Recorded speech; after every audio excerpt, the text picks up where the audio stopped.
ఒక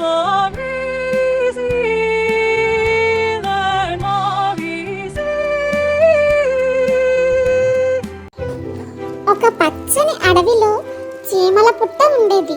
ఆ పుట్టలో ఉన్న చీమలన్నీ చాలా కష్టపడి పనిచేసేవి. ఎల్లప్పుడూ ఏదో ఒక పనిలో నిమగ్నమై ఉండేవి. వాటి ఐక్యత, కష్టం చూసి రాజు చీమ ఎంతగానో సంతోషపడింది. తన ప్రజల కష్టానికి, ఐక్యతకు గుర్తుగా ఒక గొప్ప పండుగను నిర్వహించాలని రాజు చీమ నిర్ణయించింది. నా ప్రజల కోసం నేను ఏదో ఒకటి చేస్తే బాగుంటుంది.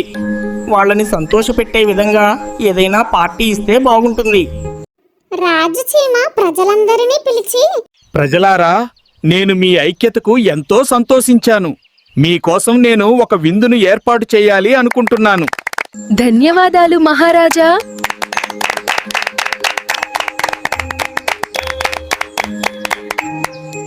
రాజు చీమ ఆదేశాల మేరకు వంట చీమలు వెంటనే పని మొదలుపెట్టాయి. ఇప్పుడు మీరు ముగ్గురు కలిసి అటువైపుకు వెళ్ళండి. అవి పుల్లట్లను తయారు చేయడం మొదలుపెట్టాయి. పిండి కలపడం, పెంకు వేడి చేయడం, పుల్లట్లు పోయడం అన్నీ చాలా వేగంగా జరుగుతున్నాయి. త్వరగా రండి, రాజుగారు ప్రత్యేకంగా పుల్లట్లు చేయిస్తున్నారట. ఒక చీమ మరో చీమతో అంది. అవునా, పుల్లట్లంటే నాకు చాలా ఇష్టం. ఇంకో చీమ ఆనందంగా గంతులు వేసింది.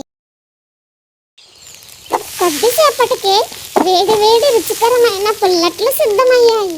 పుల్లట్ల సువాసన అడవి అంతా అలుముకుంది.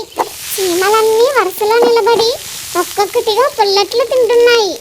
ఆహా, ఎంత బాగున్నాయి పుల్లట్లు అని ఒక చీమ అంది. నిజమే, ఇలాంటి రుచి నేను ఎప్పుడూ చూడలేదు. ఇంకొక చీమ ఆనందంగా అంది.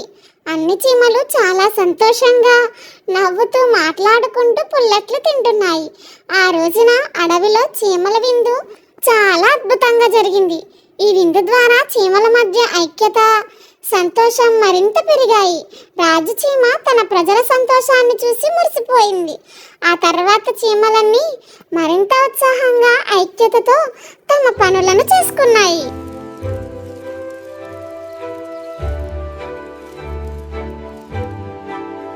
Subscribe, like. Thanks for watching.